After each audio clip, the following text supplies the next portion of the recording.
This is Barry here, and you are very, very welcome to today's podcast episode. Now, today's podcast episode, I want to talk about building a brand story. Now, straight away, you're probably reaching for the pause button. You're probably thinking, well, this has got nothing to do with me because I'm a one-man band working at home. So why the hell would I want a brand story? Isn't that something that the big, businesses and corporations would have? But little old me working from home, why would I need a brand story? And that's a valid question. Why would you need one? Well, I think the reason you would need a brand story is that by having a brand story, it's going to allow you to look at what you do in a new light. It's also going to allow your customers, your followers, your viewers to look at what you do in a new light. And by having a brand story, it's going to separate you from everyone else. They're going to know, well, this is the reason why he's showing up today and recording a video. This is the reason why she's recording this podcast episode. This is the reason why they are writing ebooks and trying to build this business, because this is what they're looking to achieve.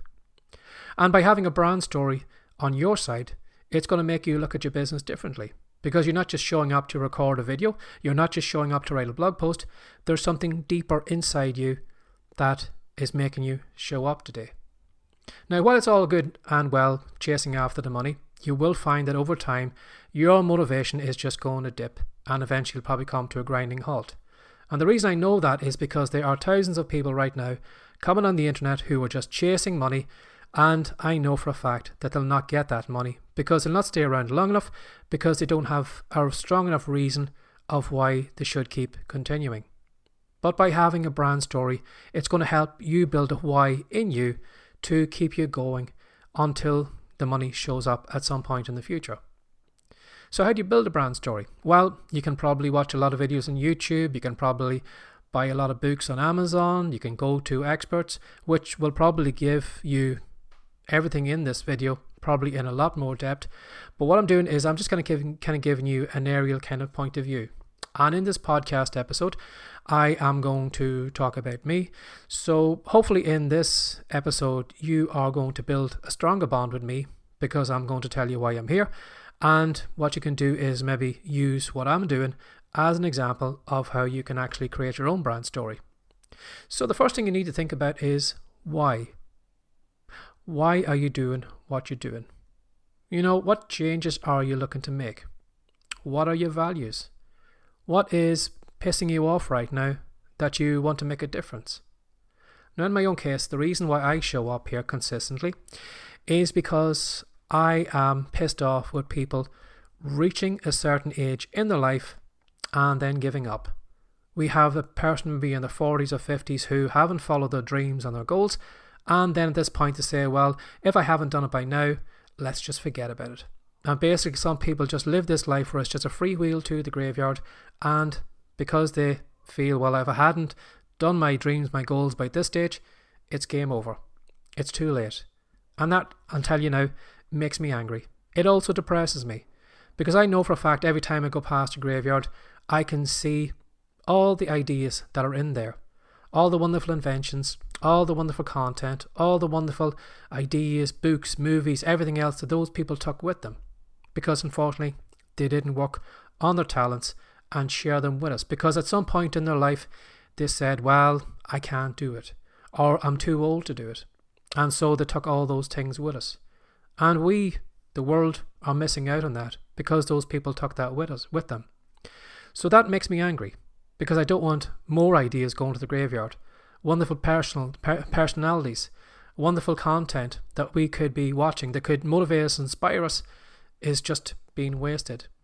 And I don't want the thought of anyone, on this kind of free wheel to the graveyard who isn't enjoying their life, who isn't trying to do as much as they can.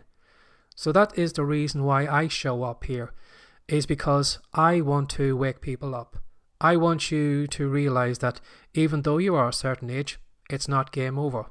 That if you want to record videos, you can start recording videos at any age.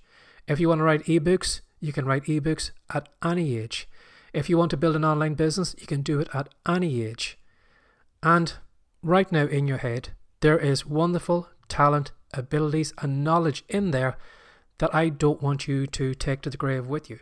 I want you to share it with us. So that's why I am here. That's my why. So hopefully you can see that, by me having this why, it fires me up. Maybe you've seen how my expression changed.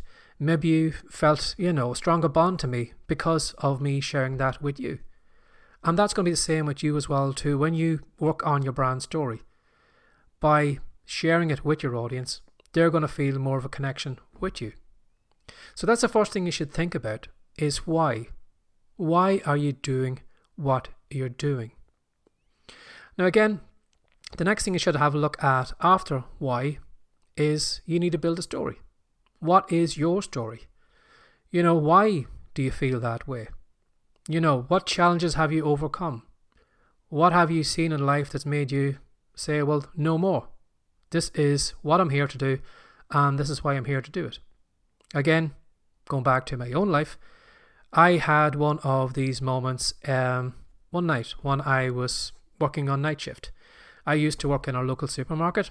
I used to work 10 hours every night, and basically what I used to do every night was I used to stack shelves. Now, nothing wrong with that. It fed my kids. It put a roof over myself and my family. But there was one night I was just thinking to myself, and I just said, Barry, what kind of example am I setting to my kids?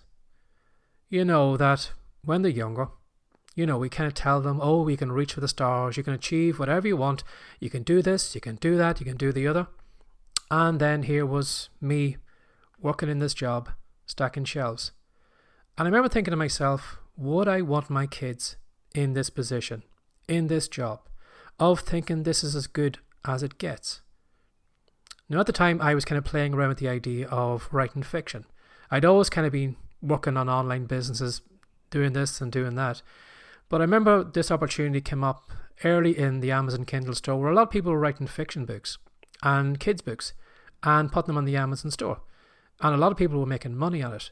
Now, I looked at me and I said to myself, well, Barry, if you want to be an example to your kids, it's about time you did something and led by an example so that my kids could look to me hopefully sometime in the future and say, well, my dad did all those different things. And if he took on those challenges, well, then you know something? I'm going to give it a go too. So I knew if I was going to make a change in my kids' lives, I would need to be the example. So what I did at the time was I started writing fiction, started publishing Kindle books. And all of a sudden, I realized that I had a love for writing fiction. And I realized that, the books I was writing were not bad. Now, they weren't going to be on the New York Times bestseller list, but they weren't bad. And kids enjoyed those books. And I started getting some great reviews. And then I realized to myself at the time, Barry, you've always dreamed about doing a podcast. You've overcome your fear of writing fiction. You've released books. So let's have a look at recording a podcast episode. And from overcoming that, I started recording podcast episode. I started recording digital products. And I kind of had this, it was almost like a domino knock-on effect, where if I did something, I said to myself, something, I've did that. So let's try something else. Let's try something else. Let's try something else. Now, at the time when I started on the journey, working back, stacking shelves, I didn't know what was ahead of me. I didn't think I could do any of those things. I didn't think I had the talent, ability, or the courage to even show up here and record videos. And yet, here I am. And that is why I am doing what I'm doing. That's my story. It was just that one night when I was just working in that job that I detested. And I just said to myself, no more. I can't allow my family just to get this level and think this is as good as it gets. I want them to push themselves a little bit further to see what else they can do. So, that's my story. So what about your story? Why do you do the thing that you do? Has there been a moment where you just got angry, where maybe you were, you opened your wallet and there was no cash, and then that was the changing point where you said to yourself, never again? So think about that. Now as well too, when it comes to your brand story, you need to think about who is in your audience, because you need to talk to your audience. And the better you know your audience, well then the better the story you can explain to them. So what I'd recommend is, even though maybe right now you're starting off, you don't have much thought about your audience, but you need to think about who you are creating content for. Who are you writing ebooks for? Whose life are you trying to change? And by having that idea of whose life you're trying to change, it's going to give you a better idea of what type of content you should be creating. It'll also give an idea of what you should mention in your brand story. Going back to my own story of me standing in that, that night shift, I can speak to parents. And I'm sure by me sharing my message, I know that there is a parent out there who's probably thinking about that. Thinking of, what their kid's life is going to be like if they don't make a change. So what I can do is, if I know my audience and I'm saying to myself, well, Barry, we're speaking to people who've got kids. Well, then every time I am creating content or use my brand story, I am going to aim at those people. I'm going to aim at parents. I'm not going to be talking to single people. I'm not going to be talking to maybe elderly retired people, but I'm going to be talking to people who want to make a difference in the world, make a difference in their family's life. And by knowing the type of people that I'm speaking to, it's going to allow me to, create better content that's going to build me a stronger bond to that. Because I know if I'm recording content and I'm speaking to parents that have got kids, well then the videos that, a single person might watch, it won't be relevant to them. They'll have no connection to it. Whereas if maybe someone who's a parent is watching this video, they are probably going to put themselves in my shoes and I'm going to have a stronger connection that video they watch is going to be more relevant to them. So what you need to do is you need to think about who are you going after. Again, it's very easy to think, well, everybody is our viewer, everybody is our blog reader, everybody is our customer of our digital products. But it's not. There is a small niche of people that you should be going after. And the smaller the niche you can find and the more you speak to those people, well then, when they watch your video, they're going to say, wow, it's like he knows me. It's like she's talking straight to me. It's like she had the same life as I had, because you are speaking to a small group of people. So think about that when you are coming up with your brand story. And maybe if you haven't got a brand story, that is one thing you should be working on right now at the beginning of your business, is trying to find out, well, who am I doing this for? So find out who your audience is. Now, what you need to do as well too is be honest in your brand story. Because it's easy to be, a fake version, because the internet is just littered with fake people. Instagram is filled with it. You've got people who are just puffing their chests, who are pretending that they're all driving around in Lamborghinis, living in mansions and have beautiful, model wives or partners. But you and I know that's wrong. And you might think, if you're doing something like that, that you are, pulling the wool over our eyes. But we can spot a fake. We can sense a fake. And the more you kind of come across as a fake person, there's going to be a disconnect between you and your followers and your customers. So what you need to do is you need to flip it over. You need to be honest. Sometimes brutally honest about yourself. Sometimes, mentioning things maybe to the people that you probably haven't said to family and friends. And the more honest you are, the more you are going to come across in the video. Now, you know yourself, even going through social media. Has there ever been a video where you just were stopped in your tracks and it was such a raw video? Maybe somebody was crying. Maybe somebody was, all happy.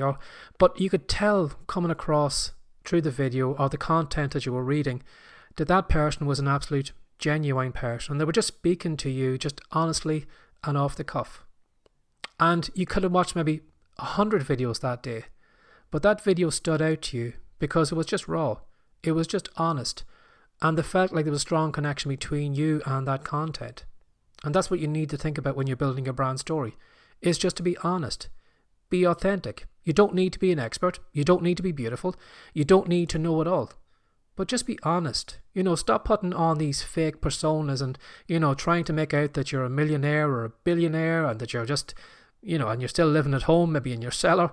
But don't be putting on those fake personalities, because we can sense it. And if you want to build a strong brand story, you need to be honest.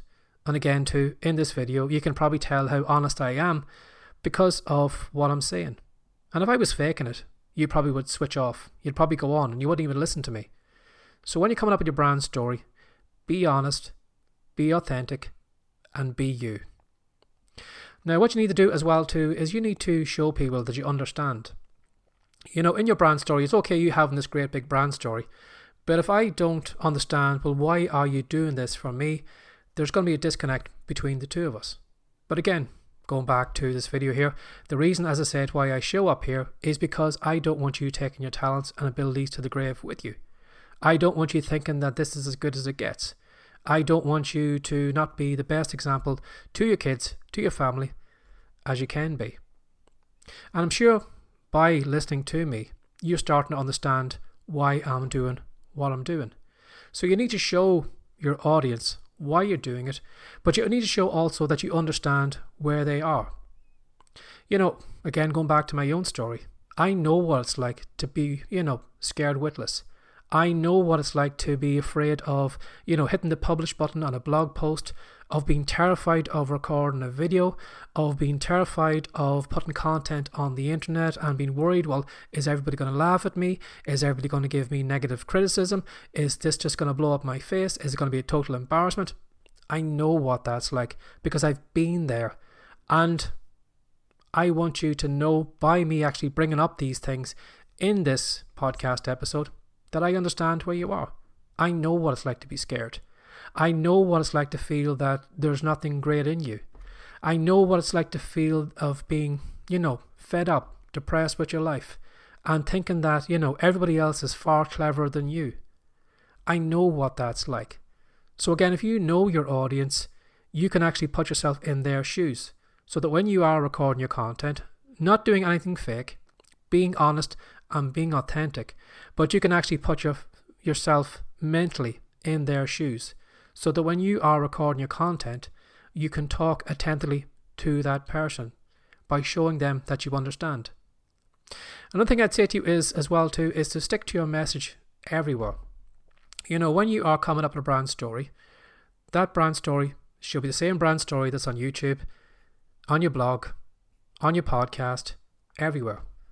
If I was to maybe come upon you maybe on social media, and as I'm going through your content, I'm kind of getting this idea of a brand story of what you're like on Twitter. But then what if I go over to YouTube then and you're talking about something else? You're aiming at another audience. I'm thinking to myself, well, I had a lot of connection with the stuff they're putting on Twitter, but this stuff on YouTube seems to be different. There's a disconnect between the two. You're going to lose an audience on both platforms because you're being different on both platforms. So whatever your brand story is, it should be the same brand story in a video. It should be the same brand story in a blog post. It should be the same brand story in a podcast episode. It should always be mentioned in your ebooks or your digital products, but it should come up everywhere. And by it coming up everywhere, you're going to show that that is your brand story. So don't be skipping over and back and changing it from different platform to different platform. You should be the same on all platforms. And what I'd say to you as well too is to highlight your USP. Now, you're probably thinking, well, what the hell is USP? 1 minute he's gone on about brand stories. The next minute he's gone on about USPs. What the hell is a USP? Well, a USP is a unique selling position. And basically what that means is, how are you different than everyone else? How are you unique from everyone else? Again, there's so many people probably putting videos on TikTok, on YouTube, and I can be like everyone else. But if I lean into my USP of the reason why I'm doing this, well then when you come up against my content, you're going to say, well, Barry's recording these videos because he wants to make a bit difference in people's lives, because he wants people to wise up. He doesn't want people to take their talents and abilities to the grave with them, and he wants parents to be an example to their kids. And that's my USP. So by having a USP, it separates my content from everyone else. That is the reason why I'm showing up in this video. Now, there's probably going to be a lot of videos on the platform that you're on, or a lot of podcast episodes that you're listening to, but by me mentioning my story, it starts to separate me from everyone else. So work out what is your unique selling proposition. Now, if that does seem maybe a little bit confusing, what I'd recommend is go back to the why and the what. Why are you doing what you're doing? What change are you trying to make? Don't think of a slogan, some catchy slogan, as being a USP. It's not. Anybody can come up with a slogan.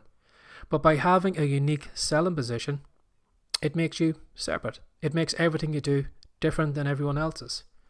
So try and highlight your USP. Again, sometimes you don't have to do it. Sometimes it can be just talking about why you're actually doing what you're doing, the changes you're trying to make in the world, the people that you're trying to help. That can, in the beginning, be the start of a USP. And it will probably be something that you can develop over time.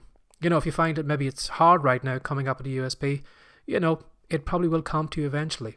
You'll start to realize, well, this is why I'm here. This is what I'm trying to do. And this is why I'm different than everyone else. And as well, too, when it comes to your brand story, you don't have to do it all yourself. What you can do is you can actually use your followers and your customers and use them as an example of your brand story. Say, for example, maybe we had a weight loss product and I'm trying to come up with a brand story, and I have my own little brand story going at the moment. But what I can do is I can use my customers as another example of my brand story, in that I can talk about my digital product that was probably an ebook on weight loss, and Sally in such and such a place read my ebook, and here is her testimonial of what my ebook did for her and how it allowed her to lose weight. So bringing your audience into your brand story makes it more kind of rounder. It doesn't seem that it's just you. There's a kind of a community going on here. So if you have any reviews, testimonials, mention them in your content so that you're actually showing the people who maybe who don't know you, haven't bought your content, or maybe haven't bought your products, but it'll show those people that there's a community actually building around you, that you're making a difference in people's lives. So use other people's testimonials as your brand story, and it will help you, probably sell more products by doing that. And again, too, when it comes to your brand story, it's going to change over time. The brand story I have right now of me trying to help people wake up from the nonsense that they're telling themselves that, at this stage in their life, if they haven't done it by now, it's a free wheel to the graveyard. That my brand story might change over time. I might find differently. I could find as I'm going on my life journey that there will be maybe another magic moment where this moment changed my life. And then I can probably talk about that in my brand story. So don't think that you're going to make a mistake with your brand story. It's not something that you need to get 100% right. If you get it 50% right, that's a lot better than none there at all. And as I said, by having a brand story, it will allow you to see your business in a different way. That this is the reason you show up to record your videos. This is the reason you're trying to sell these digital products. And again, too, on the other side of the camera or your content or your products, your customers are going to see it different. Because they're going to say, well, here's Barry showing up here because he was trying to make a difference in people's lives. So, although having a brand story probably seems like something that's beyond you, something not what your interest, I'm sure you can tell in this podcast episode that maybe it is something you should work about. You should think about doing. It's okay coming online to go after the money, but that gets tiring. You're going to run out of motivation, and people on the other side will probably see that you're just a money grabber and not really there to benefit them. And you'll probably find they'll go somewhere else. And by chasing the money, you're going to find, well, you're no different than anyone else. And if you don't stand out, you don't stand out. And your followers, your audience is going to be attracted to people who stand out. So give that some thought today. As I said, you can study a lot on this topic, and I've only given you kind of an aerial view. I've probably done the version of drawing on the wall in crayons to explain this to you. But hopefully in this podcast episode, you've got to know me better. You know why I'm doing this, and hopefully it'll allow you to come up with your own brand story. So I hope you enjoyed this podcast episode. If you have any comments, anything at all, feel free to leave it below the video. And as always, have a lovely day. Thanks for your time. Bye-bye.